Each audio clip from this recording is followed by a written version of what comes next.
Hello everyone, welcome to Visionary Classes. Here we are with the lecture number 1 on the UGC NET 2020 paper that happened in the last year. We will discuss here the part B, which is the most important part related to our environmental science subject. So let's begin. So the first question So in the first question, they're asking under Griha rating norms, a building securing 57 points on a 100-point scale will be assigned which of the following star rating. ठीक है, तो ये question है. तो सबसे पहले हम जानते हैं व्हाट इज ग्रीहा. तो ग्रीहा is an acronym for green rating for integrated habitat assessment. तो इसमें होता क्या है कि ये एक पर्टिकुलर असेसमेंट करती है किस चीज के लिए, कि कौन सी बिल्डिंग जो है वो सर्टेन बेंचमार्क को फुलफिल कर रही है या नहीं. ठीक है, ग्रीन बिल्डिंग के बेंचमार्क को फुलफिल कर रही है या नहीं. अब ये ग्रीन बिल्डिंग क्या होता है? ये ग्रीन बिल्डिंग एक इस तरीके की बिल्डिंग होती है कि जो इन्वायरमेंट फ्रेंडली होती है, रिसोर्स का यूटिलाइजेशन बहुत अच्छे तरीके से करती है. ठीक है, और पॉल्यूशन भी कम पैदा करती है. ठीक है, तो these are the benefits of the green building. So ग्रीहा जो होता है वो इन ग्रीन बिल्डिंग्स को रेटिंग देता है. ठीक है, कि वो बिल्डिंग कितने ग्रीहा रेटिंग में है और ये ग्रीन बिल्डिंग बनने के लायक है या नहीं है, इस चीज को भी डिफाइन करता है. ठीक है, तो some pointers are there on which these aspects are considered. The first one is site selection and sustainability. Second one is the conservation and efficient utilization of the resources. Third is the quality of indoor environment. Fourth is the building operation and maintenance. ठीक है, तो ये किस तरीके से हो रहा है एक बिल्डिंग में, ये इन सब के बेसिस पे ही हम एक ग्रीन बिल्डिंग को डिफाइन करते हैं. चलिए बात करते हैं यहाँ पे जो क्वेश्चन पूछा है कि 57 points on A 100 point scale. ठीक है, तो ये अगर हम मान ले 2019 की जो ग्रीहा रेटिंग है, ठीक है, ये 100 है. इन टोटल जो है वो 100 है. ठीक है, तो आप देख सकते हैं 25 से 40 के अंदर 1 स्टार, 41 से 55 के अंदर आपका 2 स्टार, 56 से 70 जो है वो आपका 3 स्टार है. तो हमारा जो बोला है उसने वो 57 है. So 57 is lying between this. So it is 3 star. 71 to 85 जो है वो आपका 4 star. 86 and more जो है वो आपका 5 star. So these are the rating you should know for Griha building. ठीक है, तो आपको इस रेटिंग जो है ये आपको याद करने की जरूरत है, क्योंकि आने वाले एग्जाम्स में आपको 5 स्टार या 4 स्टार या ग्रीहा का फुल फॉर्म या ग्रीहा किस बेसिस पे किया जाता है उस चीजों के बारे में आपको जानना है. ठीक है, now, if you see, these are the various aspects on which the Griha 2019 rating was framed. Okay, the first one is performance metering and monitoring. ठीक है, ये हो रहा है कि नहीं बिल्डिंग में. सस्टेनेबल साइट प्लानिंग बनाने से पहले ये सब देखा जा रहा है कि नहीं. कंस्ट्रक्शन मैनेजमेंट ये भी एक पार्ट है. एनर्जी ऑप्टिमाइजेशन, ठीक है, कितना परसेंटेज, इतना परसेंटेज. ऑक्यूपेंट कंफर्ट, ठीक है, कि वहां पे जो आदमी काम कर रहे हैं उनका कंफर्ट लेवल कितना है, 12%. वाटर मैनेजमेंट भी देखा जाता है. सॉलिड वेस्ट मैनेजमेंट देखा जाता है. सस्टेनेबल बिल्डिंग मटेरियल्स देखा जाता है. लाइफ साइकिल कॉस्टिंग देखी जाती है एंड सोशियो इकोनॉमिक स्ट्रेटेजी भी यहाँ पे देखी जाती है. So these are the basic parameters. ठीक है, ये सब बेसिक पैरामीटर्स है. किसके लिए? ग्रीहा के लिए. बेसिक है, बेसिक है, बेसिक. ठीक है, ग्रीहा बिल्डिंग के लिए ये एक बेसिक पैरामीटर है, आपको ये सब चीजें याद होना चाहिए. The next one it is saying that given below are the two statement. ठीक है, तो ये दो तरीके का स्टेटमेंट दे रखा था रीजनिंग के लिए. So in the first statement it is asking hazardous materials such as lead, mercury, hexavalent chromium in one of the form or other are present in the electronic waste. ठीक है, तो it is absolutely true, ये true है. अब क्यों है देखते हैं. So the first thing you should know, lead is present in the solder, ठीक है, of a printed circuit board. ठीक है, प्रिंटेड सर्किट बोर्ड के सोल्डर में होता है, तो डेफिनेटली ये इलेक्ट्रॉनिक वेस्ट तो पैदा करेगा ही. इलेक्ट्रॉनिक कंपोनेंट्स में भी मौजूद होता है in cathode ray tube, monitoring and television.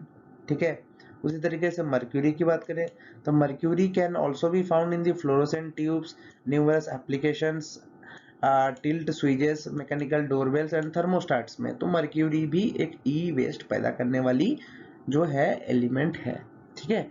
फिर बात करते हैं क्रोमियम की। तो chromium hexavalent can be found as a corrosion inhibitor on a circuit board. It can be found in hardening and corrosion protective metal housing, ठीक है। तो chromium hexavalent is also an e waste producing system, ठीक है। While land filling of electronic waste is the best operation for the environmental view point, ठीक है। Land filling जो है electronic waste का बेस्ट ऑपरेशन है from the environmental view point, ठीक है। लेकिन ये जो स्टेटमेंट है ये डेफिनेटली फॉल्स होगा। क्यों फॉल्स होगा? अब देखो, क्योंकि डिस्कार्डेड इलेक्ट्रॉनिक जो होता है goods finally end up in a landfill side, उसको लैंडफिल साइड में फेंक दिया जाता है विद अदर म्युनिसिपल वेस्ट और openly burned releasing the toxic, देखो टॉक्सिक और कार्सिनोजेनिक सब्सटेंसेस ही रिलीज करता है किसमें? एटमॉस्फेयर में। That's why this landfilling of electronic waste is not the best operation for the environmental view point, ठीक है।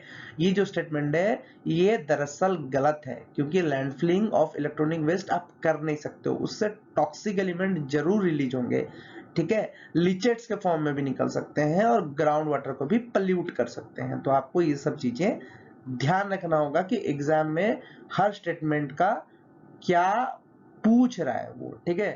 read it line by line, then answer it, then you can answer it very well, ठीक है। although you should know all these examples because lead, mercury and chromium hexavalent, these are some important topics, you should also know about them, मतलब ये कहाँ कहाँ पाया जाता है ये भी जानना आपके लिए बहुत जरूरी है, ठीक है। तो this is also a very important question from the examination point of view, okay। Now this is the Brundtland Commission report, ठीक है। तो Brundtland Commission report was entitled Our Common Future। ये बहुत ही इजी क्वेश्चन था जो आया था हमारे यूजी नेट के एग्जाम में, ठीक है।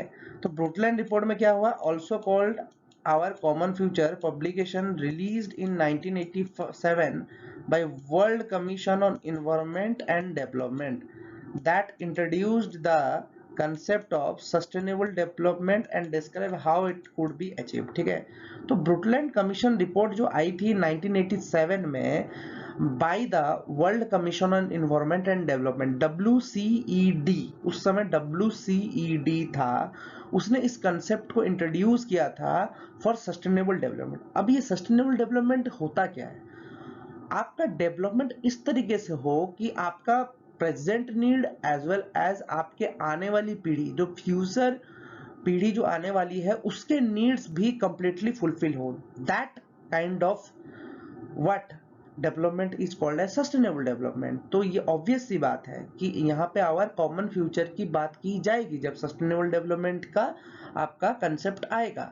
तो this was for the Brundtland Commission, you should know this what is the Brundtland Commission report, okay. और ये डेट्स वेरी इंपॉर्टेंट है, डेट्स भी आप जरूर याद कर लें, ठीक है। Now this question was also very very easy, ठीक है। तो ये क्वेश्चंस काफी इजी थे। देखिए अर्थवर्म जो होता है वो क्या होता है कि अर्थवर्म जो होता है वो आपके जमीन में जो लिटर्स वगैरह पड़े रहते हैं उनको वो ब्रेक डाउन करता है, ठीक है। नहीं तो जो अर्थवर्म होता है कि वो हमारे जो डेड ऑर्गेनिजम्स होते हैं तो उनको भी डिकम्पोज करने में काम आता है, ठीक है। वो किस तरीके से करते हैं? क्योंकि वो डेट्रीवोरस है, ठीक है। डेट्री मतलब जो डेड हो चुका है, डेट्रीवोरस, उन पे ये फीड करते हैं। That's why it is match to detritivores, ठीक है। अब ग्रास तो भाई प्रोड्यूसर होगा क्योंकि वो ग्रीन प्लांट है, तो इसमें तो बोलने की बात ही नहीं क्योंकि वो फोटोसिंथेसिस करता है, ठीक है।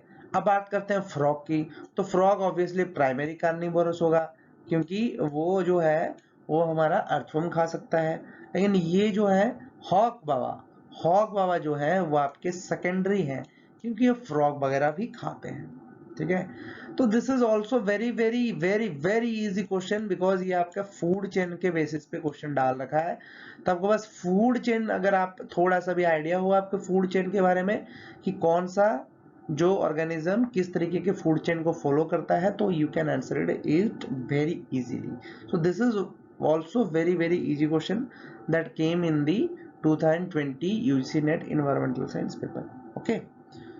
Now in the last question It is asking what is the maximum period valid for granting the environmental clearance for mining the project. ठीक है, तो ये आपका क्वेश्चन है, तो इसका आंसर सरल से 30 ईयर्स होगा। अब क्यों होगा आप जानते हैं, ठीक है।